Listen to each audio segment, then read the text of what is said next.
ও দি, ছোট এক প্যাকেট দিয়ে দিলাম, খাইয়ে দেখে নেন। ভালো করে প্রসেসিং করে রানলি যে মজা লাগবে নে, আবার এসে খুঁজবে নেন। পাশের তে আর এক বিটি আবার চিল্লাই করছে, এ তো দেখি হিন্দুরা বেশি খায়। একদিনে আমিও কিনে রান দিলাম, তা খাতি পারিনি, মেলা গন্ধ লাগিছে, পরে ফেলাই দিছি। আসসালামু আলাইকুম। সয়াবড়ি কিন্তু যারা ওজন কমাতে চাও, যারা হার্টের রুগী, এগের জন্য মারাত্মক উপকারী একটা খাবার। একটু সুন্দর করে ধুয়ে টুয়ে রানলি মনে হবে না একটা দিয়ে খাইছি, এত মজা লাগে। প্রথমেই এক গামলা পানির মধ্যে দিয়ে দিছি একটা লেবুর অর্ধেকটা রস, আর অল্প একটুখানি আদা রসুন বাটা, খানিকটা নুন, আর এক চিমটি হলদির গুঁড়ো। মশলা টসলা গুলো সুন্দর করে পানির সাথে মিশাই নিয়ে একেবারে ঘোড়ার মতন টকবক করে ফুটাই নিচ্ছি। এরপর পানির মধ্যে দিয়ে দিলাম সয়াবড়ি গুলো, দিয়ে চুলোটা বন্ধ করে দিছি। তারপর ওই গরম পানির মধ্যে 10 মিনিট ফেলায় রাখিলাম।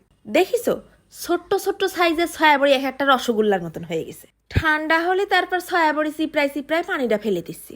এই নাকি গন্ধ লাগে, এইরকম করে সিদ্ধ করে পানি ফেলে দিলে গন্ধ কোথায় হাঁটা দেবে নে। মাত্র 2 মিনিট লাগিছে আমার সয়াবড়ি গুলো বাইটে নিতে। এক বাটা দিয়ে নিছি। তারপর নিয়ে নিছি এক মুঠখানি কাসকি শুটকি। তোমরা মন চালি যে কোনো শুটকি মাছ দিতে পারো, চিংড়ি শুটকি, লইট্টা শুটকি, যে কোনো শুটকি। আমার ফ্রিজে কাসকি শুটকি ফেরানো ছিল কয়টা, তাই দিয়ে দিলাম। ডইলে কইছে স্বাদ ধোয়া দিয়ে নিছি, নালি আবার বালি থেকে যাবে না। একটুখানি নুন আর একটুখানি হলদির গুঁড়ো দিয়ে শুটকি গুলো সুন্দর করে মাখাই নিচ্ছি। এবার কড়াইয়ের মধ্যে দিয়ে দিছি খানিকটা সর্ষের তেল। সর্ষের তেলটা গরম হয়ে আসলি 4-5টা শুকনো ঝাল সুন্দর করে লাল লাল করে ভেজে নেবো। একটু বেশি করে ঝাল ভেজে নেবা কিন্তু, আমার এই 4-5টা ঝাল একটু কম পড়ে গেল। তারপর দিয়ে দিছি অর্ধেকটা রসুন কুচি। রসুনটা সুন্দর করে ভাজা হয়ে আসলি মাছগুলো এর ভিতরে ছেড়ে দিলাম। নাড়ে ছেড়ে লাল লাল করে ভাজা ভাজা করে নিচ্ছি। মনে হচ্ছে তেলটা কমিয়ে আইছে, তা আর তেল দেওয়ার কোনো দরকার নেই। মাছটা এক সাইড করে সরাই রাখলাম, পাশাপাশি ঢালে দিলাম বাটা সয়াবড়িটা। সয়াবিনের বীজ, সুজি, পানি আর অ্যামোনিয়া, এই 4টে জিনিস একত্র করে তৈরি হয় সয়াবড়ি। এটা কিন্তু সম্পূর্ণ হালাল একটা খাবার। শুকনো ঝালগুলো সামান্য একটুখানি নুন দিয়ে গুঁড়ো করে নিচ্ছি। আমি আবার একটু ঝাল টাল বেশি পছন্দ করি, তো তা মনে হচ্ছিল ঝালটা মনে হয় কমই হয়ে যাবে না, তাই আরো 2টো কাঁচা ঝাল কুচিয়ে নিয়ে আসলাম। ঝালটা ডইলে নিয়ে দিয়ে দিছি এক মুঠখানি পেঁয়াজ কুচি। এই ভর্তায় কাঁচা পেঁয়াজ দিলে যে মজা পাবা নে, ভাজা পেঁয়াজে ওই মজাটা আসবেন না। তারপর দিয়ে দিলাম বেশ কয়টা ধনে পাতার ডাল কুচি করে।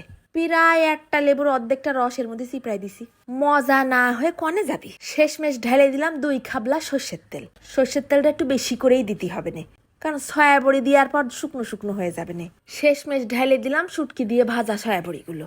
সুন্দর করে আলতো হাতে মাখাই নিচ্ছি। মনে হচ্ছে মেলাখানি হয়েছে, আসলে কিন্তু তা না। খাতি বসলি শেষমেশ দেখ পানে যে ভাগেও পাচ্ছি না। এইরাম করে সয়াবড়ি মাখাই নিয়ে রুটির সাথে খাওয়া যাবে, সাদা ভাতের সাথে খাওয়া যাবে। আর আমি তো বাপু শুধুই তুলে তুলে খাতি খাতি অর্ধেক শেষ করে ফেলেছি। সয়াবড়ি যে এর মধ্যে দেওয়া, তার কোনো বাজে গন্ধ নেই। শুধু গালের মধ্যে চাবানোর সময় বোঝা যাচ্ছে যে সয়াবড়ির মতন কিছু একটা চাবাচ্ছে। শুধু বেরোচ্ছে ভাজা শুকনো ঝাল, রসুন, শুটকির ঘেরা আর কাঁচা পিঁয়াজ পড়তেছে দাঁতের নিচে। ওহ, এইরাম একটা অমৃত খাবার না খাইলে তো কি খেলে। যে কোনোদিন সয়াবড়ি খায়নি সেও প্রেমে পড়ে যাবে না। আজকে চলে যাচ্ছি, ধন্যবাদ।